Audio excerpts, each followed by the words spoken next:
तो last class में हमने कॉस्ट शीट का फॉर्मेट लिखा था और हमने उसमें बहुत सारे आइटम्स लिखे थे। तो आज हमें उन्हीं आइटम्स पे बहुत सारी डिटेल स्टडी करनी है। तो लिखिए सबसे पहले topic cost sheet. Cost sheet items.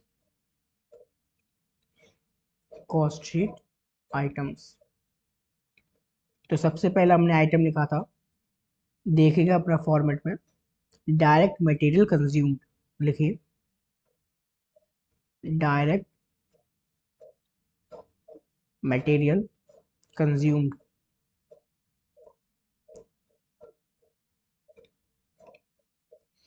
Direct material consumed. तो पहले लिखते हैं इसके बारे में। It represents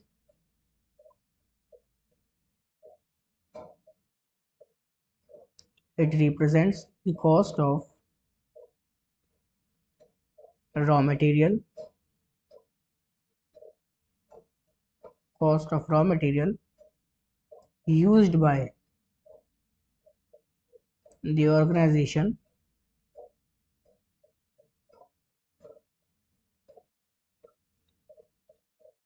for the relevant period। इसके नीचे ब्रैकेट में relevant period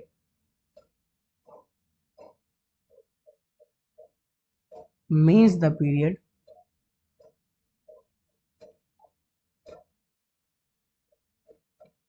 for which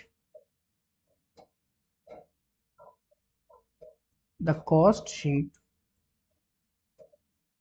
is being prepared।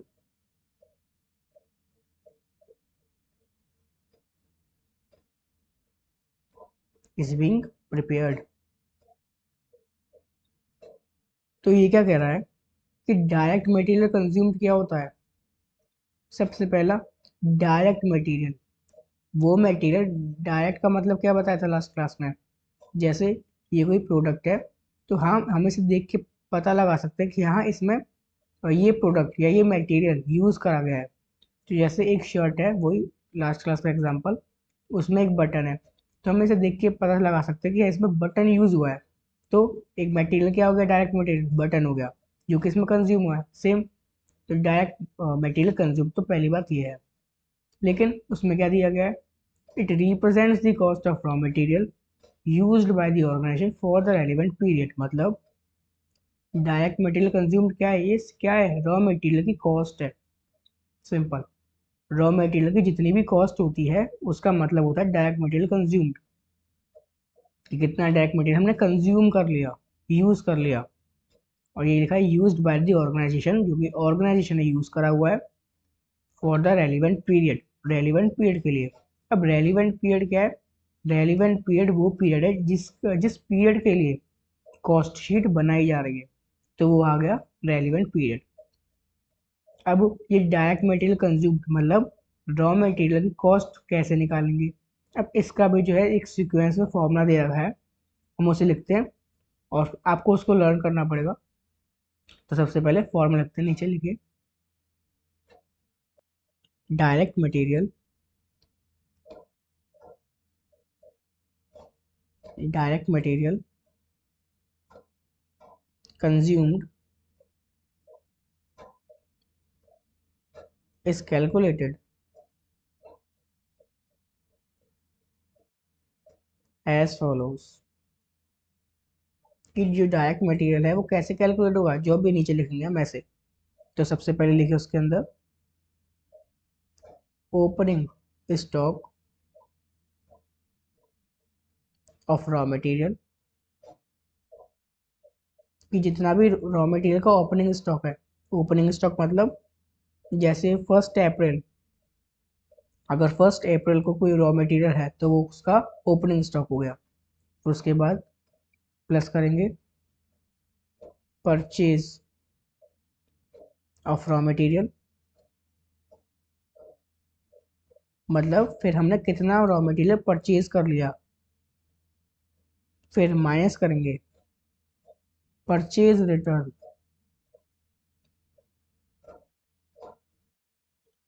Purchase return of raw material मतलब जितना हमने वापस कर दिया मंगा के, या ऊपर वाले हमने जितना मंगाया, नीचे वाले में जितना हम मंगाया उसको जितना वापस कर दिया, रिटर्न कर दिया, फिर प्लस कैरेज इनवर्स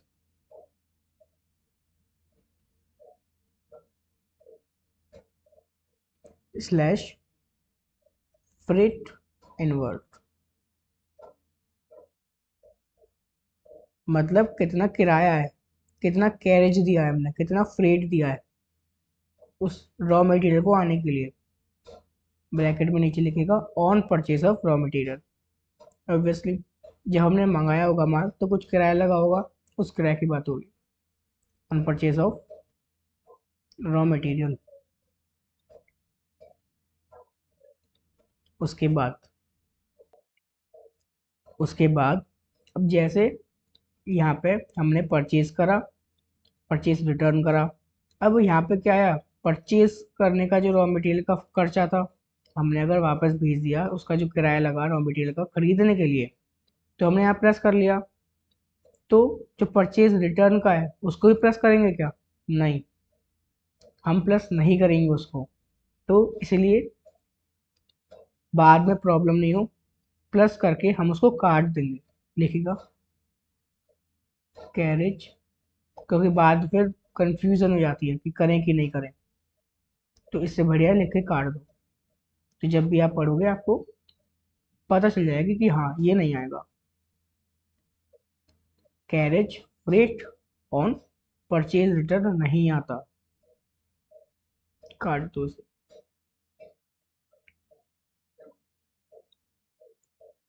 उसके बाद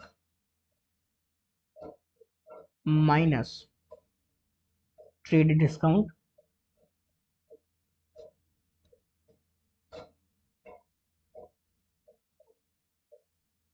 स्लैश क्वांटिटी डिस्काउंट।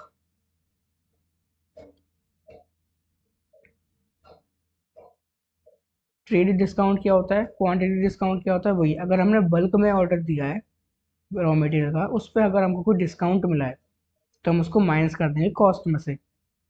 हमें यहाँ पे क्या निकाल रहे हैं, कॉस्ट ही तो निकाल रहे हैं रॉ मटेरियल की, तो अगर कोई डिस्काउंट है तो उसको माइनस कर देंगे।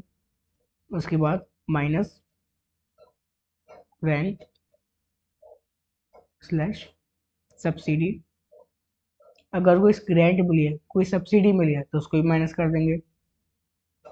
उसके बाद plus duties and taxes on purchase,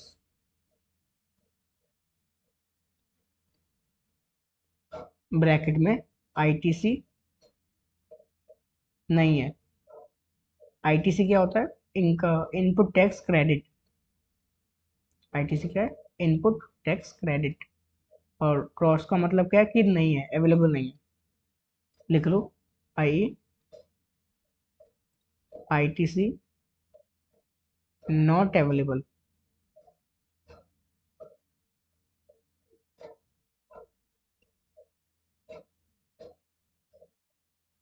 अच्छा, आईटीसी क्या होता है, एक शॉर्ट में बताता हूँ। अगर हम कोई सामान खरीदते हैं तो उस पर हमको टैक्स देना पड़ता है ना, टैक्स देना पड़ता है, लेकिन अगर हमको आईटीसी मिल जाता है तो वो टैक्स जो है हमें रिफंड हो जाता है, हमको वो टैक्स देना नहीं पड़ता बाद में। तो अगर हमको अब मिल जाएगा बाद में, तो हमको कॉस्ट में दिखाने की ज़रूरत ही क्या है, हमको आने ही वाला है, वैसे भी बाद में हमारे पैसे ही हैं, हमको ही आने वाला है बाद में, तो फिर वो कॉस्ट में थोड़ी जुड़ेगा, हम ऐसे ही मान लेंगे हमारे यहाँ से गया ही नहीं है। तो जब हमको मिल जाता है तो फिर हमको कॉस्ट में दिखाने की ज़रूरत ही नहीं है, लेकिन जब आईटीसी इज़ नॉट अवेलेबल, जब हमारे पास आईटीसी अवेलेबल नहीं होता तो हम इसको कॉस्ट में दिखाएंगे, क्योंकि हमने दिया तो है ना फिर। अब अगर रिफंड आ जाता है, आईटीसी हमको मिल जाता है, तो फिर कॉस्ट में नहीं दिखाएंगे, लेकिन अगर आईटीसी नहीं है, आईटीसी अवेलेबल नहीं है, तो फिर हमको उसको जोड़ना ही पड़ेगा टैक्स को। तो ये है उसके नीचे लिखने का, अगर आईटीसी भी अवेलेबल है तो फिर नहीं आएगा इसमें, प्लस उसे काटना है, लिख के दोबारा क्या, duties and taxes on purchase, अगर आईटीसी अवेलेबल है, आई दैट मीन्स आईटीसी अवेलेबल, फिर हमको उसमें कॉस्ट में प्लस करने की जरूरत नहीं है। क्यों?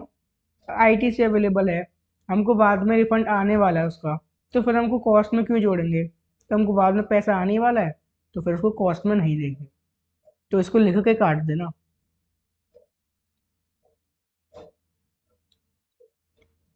काट दिया। उसके बाद प्लस इंश्योरेंस, ब्रैकेट में ट्रांजिट ओनली, ट्रांजिट ओनली। अगर हमने कोई इंश्योरेंस ले रखा है, किसका? रॉ मटेरियल का, क्या लिखा है? सिर्फ ट्रांजिट वाला, मतलब सामान इधर से उधर आने के लिए अगर हमने इंश्योरेंस ले रखा है उसका, तो सिर्फ वो इंश्योरेंस जो है वो कॉस्ट में आ जाएगा। उसके बाद plus next, any other expenditure, any other expenditure directly, directly attributable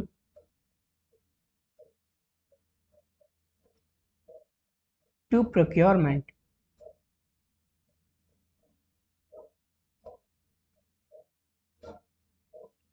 bracket में लोडिंग और अनलोडिंग एक्सपेंसेस। मतलब अगर कोई डायरेक्टली एक्सपेंस हुआ है हमारा, प्रोक्योरमेंट का मतलब क्या है? हमको रॉ मटेरियल चाहिए, उसके लिए कोई एक्सपेंस हुआ है। फॉर एग्जांपल लोडिंग, हमको निकालना है सामान गाड़ी से, तो उसके लिए हमको पैसे देने पड़ेंगे। या लोडिंग मतलब हमको गाड़ी में चढ़ाना है। हाँ, लोडिंग मतलब क्या होता है? हमको रॉ मटेरियल वहां से आएगा, तो गाड़ी में रॉ मटेरियल डलवाया, तो उसका मतलब लोडिंग हो गया। अनलोडिंग का मतलब क्या गया? सामान नीचे उतराया। जब गाड़ी जब हमारे पास आएगी, हम उसको सामान उतारेंगे, तो उसके भी कुछ एक्सपेंस होंगे। तो अगर ऐसे कुछ एक्सपेंस हुए हैं प्रोक्योरमेंट से रिलेटेड, हमको सामान चाहिए, उससे रिलेटेड कोई एक्सपेंस हुआ है, तो उसको भी कॉस्ट में जोड़ देंगे। उसके बाद प्लस, सॉरी, उसके बाद minus, minus scrap of raw material.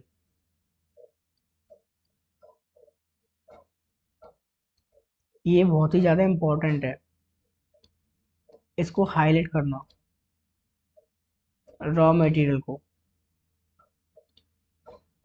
अगर रॉ मटेरियल को हमने स्क्रैप मतलब वही, अगर रद्दी में बेच दिया, तो उससे जो पैसे आए हमारे पास, स्क्रैप का मतलब वही माना, अगर उसको बेच दिया ऐसे ही, तो उससे जितने भी पैसे आएंगे वो हमारी कॉस्ट में से माइनस हो जाएंगे।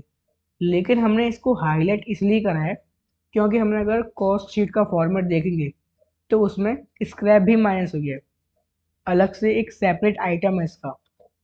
अगर आप कॉस्ट शीट के फॉर्मेट में देखेंगे, नंबर 13, तो उसमें लिखा देखेंगे credit for recovery slash scrap. तो अगर वो सिर्फ स्क्रैप लिखा हुआ है, तो वो 13 नंबर वाले पॉइंट में जाएगा, जो कि एक आइटम है। अगर लिखा हुआ है स्क्रैप ऑफ रॉ मटेरियल, तो वो डायरेक्ट मटेरियल कंज्यूम्ड की कॉस्ट में आके खट जाएगा। हमने लिखा है ना माइनस, एक सेकेंड, ये लिखा है ना माइनस। अगर सिर्फ स्क्रैप लिखा है, तो हम क्या कर देंगे, उसको 13 के साथ ट्रीट करेंगे। लेकिन अगर स्क्रैप ऑफ रॉ मटेरियल लिखा है, तो हम डायरेक्ट मटेरियल कंज्यूम के जो भी फॉर्मूला लिख रहे हैं, इसमें स्क्रैप ऑफ रॉ मटेरियल हमने लिखा है और इसमें हमको माइनस कर देंगे। इसलिए इंपॉर्टेंट है, इसको याद रखना है, स्टार मार लेना इसको। उसके बाद नेक्स्ट, माइनस क्लोजिंग स्टॉक,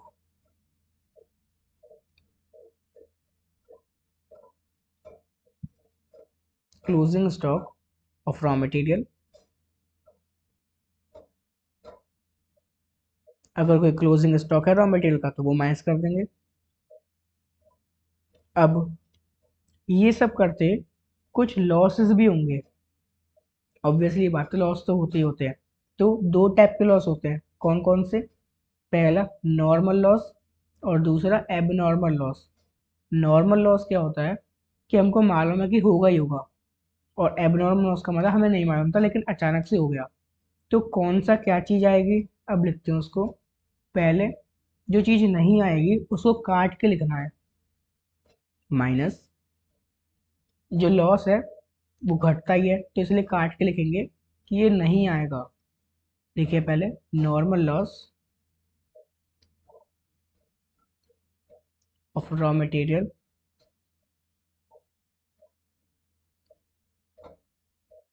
नहीं आएगा, काट देना। जब हम डायरेक्ट मटेरियल कंज्यूम निकालेंगे तो रॉ मटेरियल का जो नॉर्मल लॉस होगा कि हमको मालूम है कि होगा, वो हम माइनस नहीं करेंगे कॉस्ट में से, लेकिन क्या माइनस करेंगे? Scrap of normal loss of raw material. लेकिन उस नॉर्मल जो हमें नॉर्मल लॉस हुआ है उसका हम स्क्रैप हो गया, मतलब बेच दिया हमने उसको, उससे जो पैसे आए उसको डिडक्ट कर देंगे। नॉर्मल लॉस को डिडक्ट नहीं करेंगे, लेकिन अगर उससे कोई स्क्रैप वैल्यू आई है तो उसको डिडक्ट कर देंगे। उसके बाद नॉर्मल लॉस हो गया। अब एबनॉर्मल लॉस। अब नॉर्मल लॉस हमें मालूम था होगा ही होगा, इसलिए हमने यहाँ पे डिडक्ट नहीं करा। लेकिन एबनॉर्मल लॉस हमें नहीं मालूम था नहीं होगा, तो यहाँ पे इसको डिडक्ट करेंगे। एब नॉर्मल लॉस। इनके अलग अलग से ट्रीटमेंट होते हैं, पहले इसको लिखेंगे उसके बाद डिस्कस करेंगे इसको। Abnormal loss of raw material, कि यहाँ पे नॉर्मल लॉस क्यों नहीं आया, कि यहाँ पे एबनॉर्मल लॉस क्यों आया। अभी इसको लिखेंगे पहले, उसके बाद डिस्कस करेंगे इसको। Raw material. अब इसका लेकिन स्क्रैप डिडक्ट नहीं होता, इसमें नॉर्मल लॉस नहीं होता लेकिन स्क्रैप होता। और एबनॉर्मल लॉस में एबनॉर्मल लॉस होता है लेकिन उसका स्क्रैप नहीं होता। तो लिख के काटेंगे, लिखेगा scrap of abnormal loss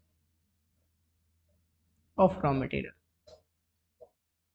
deduct नहीं होता, तो काट देना इसे। आई होप आपने काट दिया होगा। तो ये था पूरा डायरेक्ट मटेरियल कंज्यूम्ड। कैसे निकालेंगे, ये सब चीज़ें करेंगे और हमारा जो है डायरेक्ट मटेरियल कंज्यूम्ड पहला पॉइंट, पहला आइटम आ जाएगा। तो है तो सारे आइटम्स बहुत सारे, लेकिन क्वेश्चंस में इतने हैं नहीं, ज़्यादा 4-5 मुश्किल से एडजस्टमेंट आती हैं। उसके बाद लिखे नीचे, ये हो गया पूरा, इतना ही था फॉर्मूला पूरा इसका। अब ऊपर नॉर्मल लॉस और एबनॉर्मल लॉस था तो उसका क्या करेंगे, तो लिखेगा पॉइंट बना के स्पेशल ट्रीटमेंट, इसी के अंदर लिख लेगा स्पेशल ट्रीटमेंट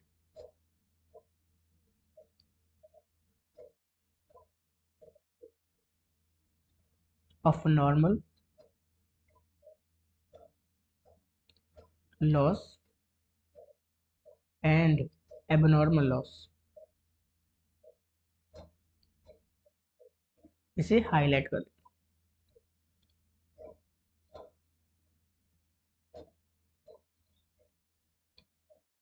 अब क्या ट्रीटमेंट होगा, सब एक में लिखे नॉर्मल लॉस, नॉर्मल लॉस, और दूसरी साइड लिखी एबनॉर्मल लॉस। अब नॉर्मल लॉस क्या होता है, जो हमें मालूम है कि होगा ही होगा, तो लिखेगा नीचे होगा ही होगा, लिख लेना आप कि हमें मालूम है कि होगा।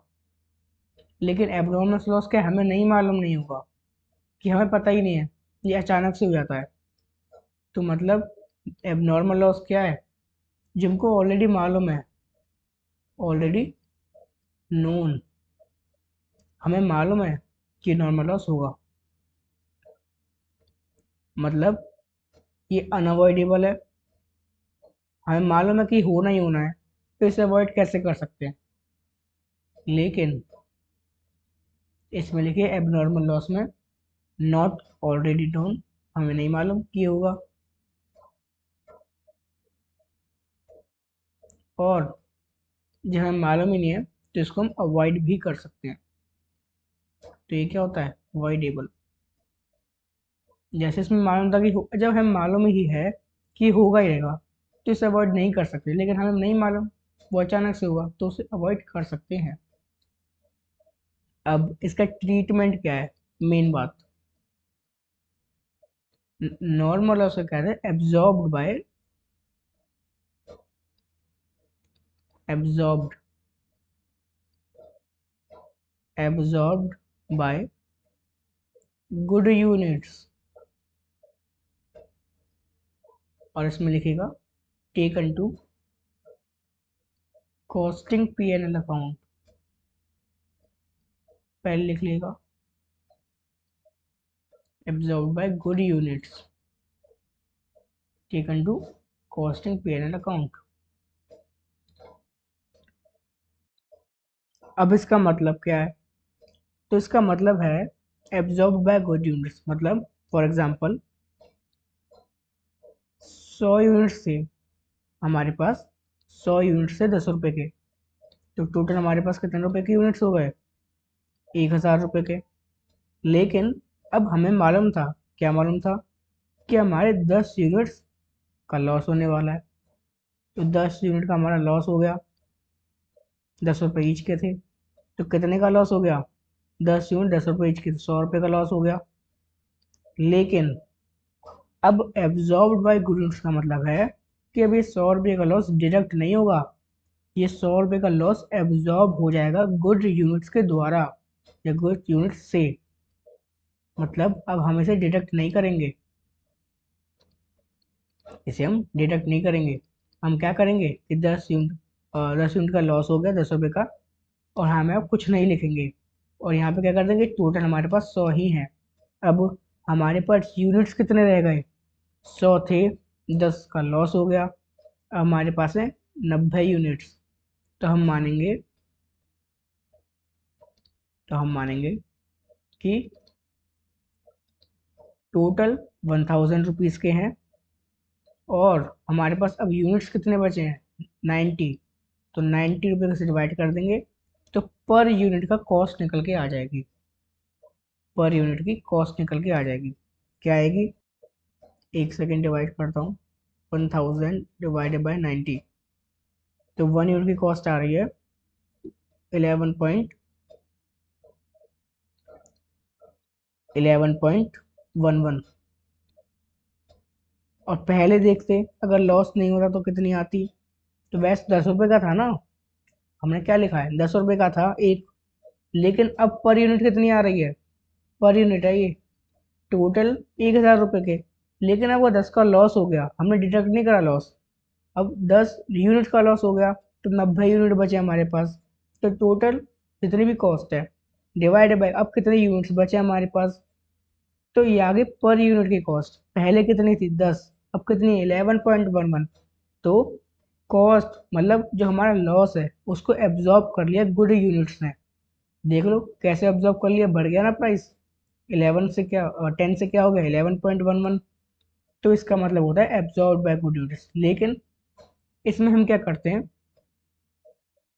इसमें हम क्या करते हैं, इस वाले में take into costing P and account में हम 100 रुपये का लॉस दिखा देते हैं, जैसे यहाँ पे 100 यूनिट्स हैं, 10 रुपये के, 1000 रुपये के हो गए टोटल, और 10 यूनिट यहाँ पे हैं, जो कि लॉस हो गया 10 यूनिट का 10 रुपये के हिसाब से, तो लेकिन हम यहाँ पे इसको डिडक्ट कर देंगे, और हमारा टोटल कितना बचेगा कॉस्ट 900, और हमारे पास कितने बचे हम यूनिट्स 90, 100 में से क्या है 10 हट गए क्योंकि लॉस हो गया, तो कितने आ गए हमारे पास, पर यूनिट कॉस्ट कितनी आ गई 10, पहले क्या थी 10, अब क्या है 10, तो कुछ फर्क नहीं पड़ता। और ये है वही, हम इसको 100 रुपये को डिडक्ट कर देते हैं, कॉस्टिंग पी एन अकाउंट में ले जाते हैं।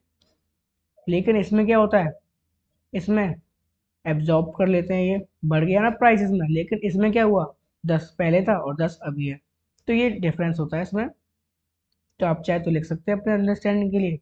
मैं इरेज कर रहा हूँ यहाँ से, आप पॉज करके लिख लेना।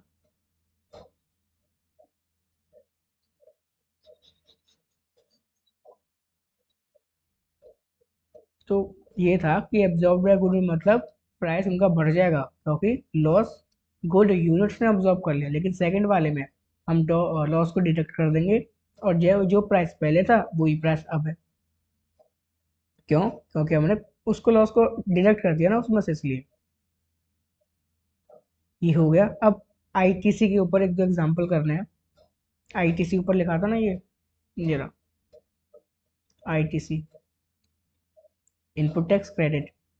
एक दो एग्जांपल लिखने की कैसे कैलकुलेट होगा, आपने नोट कर लिया? चलिए लिखिए एग्जांपल या question number 1।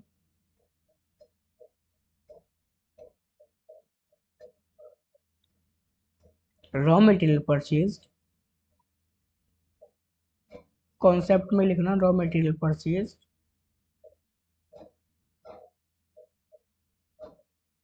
Is equals to 7 lakh, is equals to 7 lakh. GST, GST कितनी लगी इसके ऊपर, तो जीएसटी लगी है एट रेट, एक second, GST at the rate 18%, 1,26,000। Total payment कितना हो गया,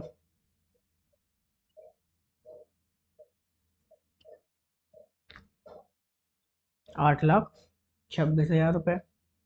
अब हमें क्या करना है, हमें निकाले cost.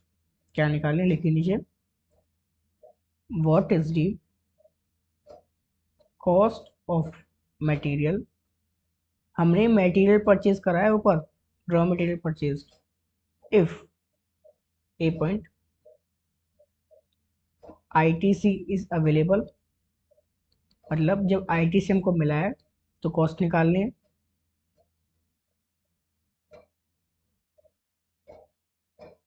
B, ITC not available, ITC is not available. लिख लिया आपने? अब अब देखते हैं क्या करेंगे। देखिए कॉस्ट निकालनी है हमको मटेरियल की, कॉस्ट मतलब यही फर्स्ट पॉइंट निकालना है, डायरेक्ट मटेरियल कंज्यूम्ड का मतलब कॉस्ट ही तो होता है। तो देखिए कॉस्ट निकालनी है, पहला पॉइंट क्या है, ITC is available, input tax credit is available, मतलब हमको रिफंड आ जाएगा। हम जो पैसे देंगे जीएसटी का, वो हमको वापस मिल जाएगा। तो फिर ये हमारी कॉस्ट के बाद क्यों ही बनेगा। फॉर जैसे 7 लाख रुपए क्या है, टैक्सेबल अमाउंट। क्या है ये, 7 लाख रुपए टैक्सेबल अमाउंट है, मतलब इस पर टैक्स लगेगा, तो 18% इस पर टैक्स लगा। 1,26,000, हमने टोटल कितना दिया, 8,26,000 रुपये दिया हमने टोटल। 7 लाख टैक्सेबल अमाउंट का, और 126 हमारा टैक्स हो गया, तो टोटल हमने कितना दिया, इतना। अब जब आईटीसी अवेलेबल होगा तो हमको रिफंड आ जाएगा, हमको बाद में पैसे मिल जाएंगे, तो वो कॉस्ट के भाग नहीं बनेगा, क्योंकि हमारे पास पैसे आ गए ना हमने जो दिए। तो ये कॉस्ट के भाग नहीं बनेगा, तो लिखिए डैश डाल के, जीएसटी won't become या will not, अच्छा नीचे डाल के लिखिएगा, नीचे, एक सेकेंड, नीचे लिखिएगा आप,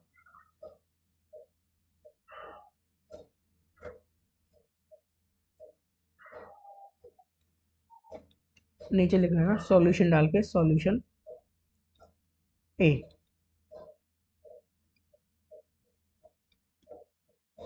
सो कॉस्ट, सॉरी, सो नहीं, पहले लिखेगा जीएसटी, पहले वाले में क्या नहीं होगी, विल नॉट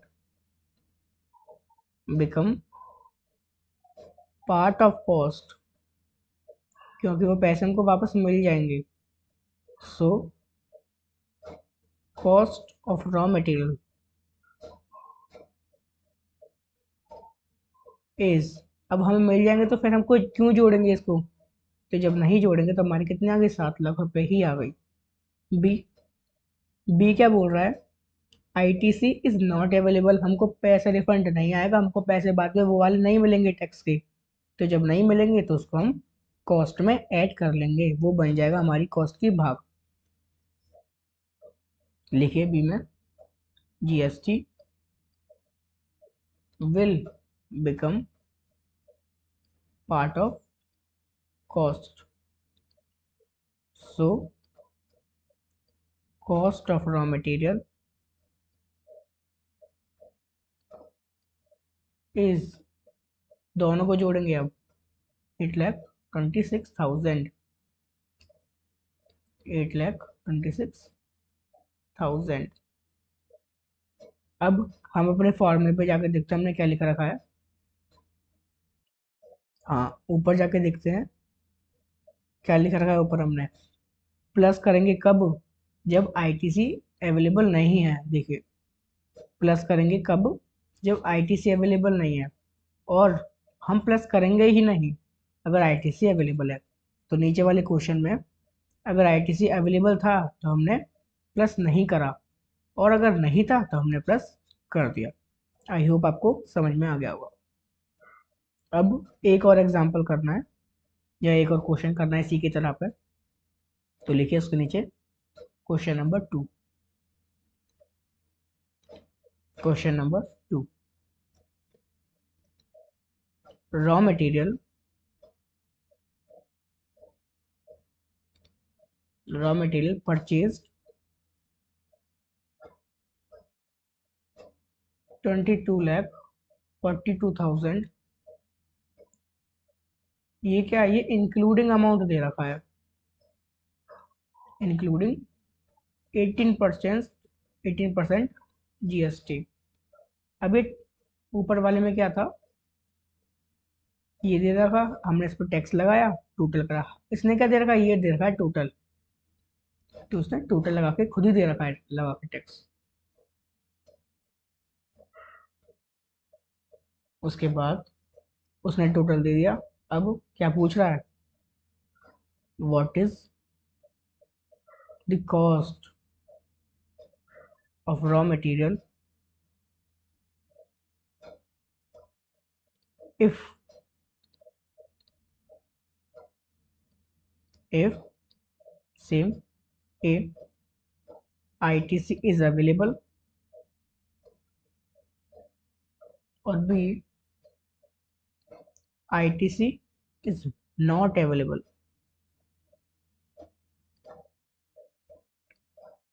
तो नोट कर लिया आपने, तो चलिए करते हैं।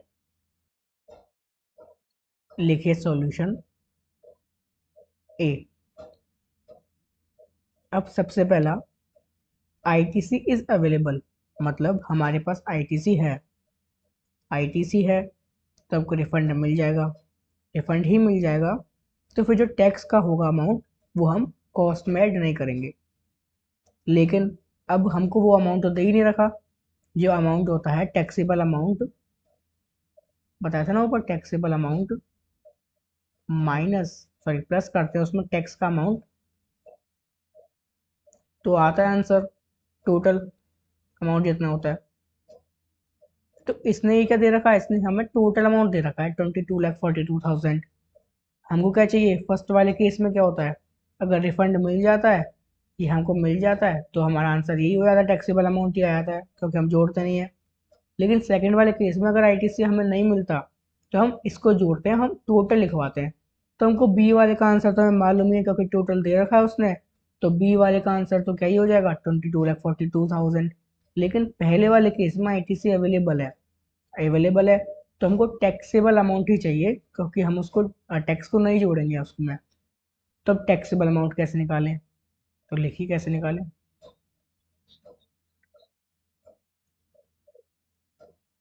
लिखिए, फॉर एग्जाम्पल मानिए टैक्सेबल अमाउंट क्या है? टैक्सेबल अमाउंट क्या है? 100 रुपये। अगर 100 रुपये टैक्सेबल अमाउंट है और जीएसटी 18% है, तो जीएसटी कितनी हो गई? 18%। 18। टोटल अमाउंट कितना हो गया? 100 प्लस 18, 118। इतना कर लिया। उसके बाद अब हमको क्या चाहिए? Taxable amount. हमारे पास क्या है? Total amount. तब नीचे लिखेगा टैक्सेबल अमाउंट। ये ये तो क्या है? सिंपल यूनिटरी मेथड है।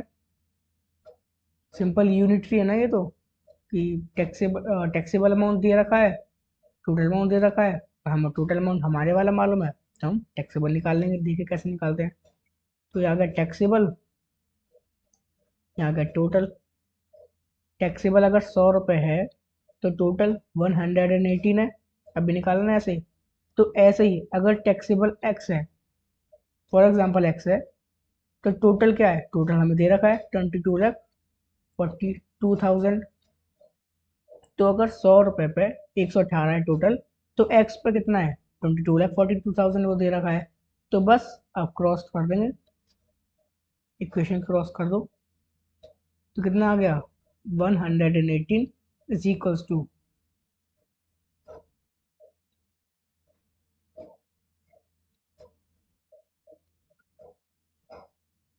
22 crore 42 lakh. 118x is equals to 22 crore 42 lakhs. तो x इज इक्वल्स टू कितना आ जाएगा? सॉल्व कर लो इक्वेशन को। Divided by 118। एक सेकंड में करता हूँ। डिवाइडेड बाय 118, तो ये आंसर आ गया 19 लाख। आंसर क्या आ गया? 19 लाख। अब x क्या था हमारा? वही था टैक्सेबल अमाउंट, है ना? और हमको क्या चाहिए? टैक्सेबल अमाउंट, पहले वाले केस में ही। तो बस हमारा आंसर आ गया 19 लाख। आप चेक भी कर सकते हैं, जैसे 19 लाख जो है अब टैक्सेबल अमाउंट है। वैसे चेक करने की जरूरत नहीं है, लेकिन फिर भी अगर करना चाहो तो कर सकते हैं। 19 लाख है, उसमें प्लस करिए 18%। देखना क्या आता है। 19 लाख में प्लस करिए 18%, तो 22,42,000 ही आएगा। तो इसका मतलब यही जो है हमारा टैक्सेबल अमाउंट है। तो नीचे लिखिए, hence 19 lakh is the cost of raw material. तो 19 लाख की हमारी कॉस्ट बन जाएगी, क्योंकि हमें आईटीसी अवेलेबल है। सेकंड वाला लिख लीजिए, उसका तो वैसे ही मालूम है। B, ITC ITC is not available, is not available, so cost of raw material. तो जब अवेलेबल नहीं है, हमको वापस नहीं मिलेगा, तो हम उसको कॉस्ट में ऐड कर लेंगे।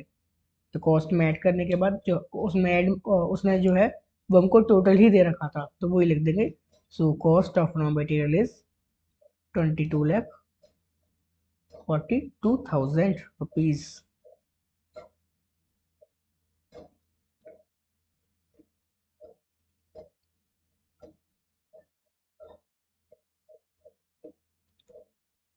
22,42,000 रुपीज।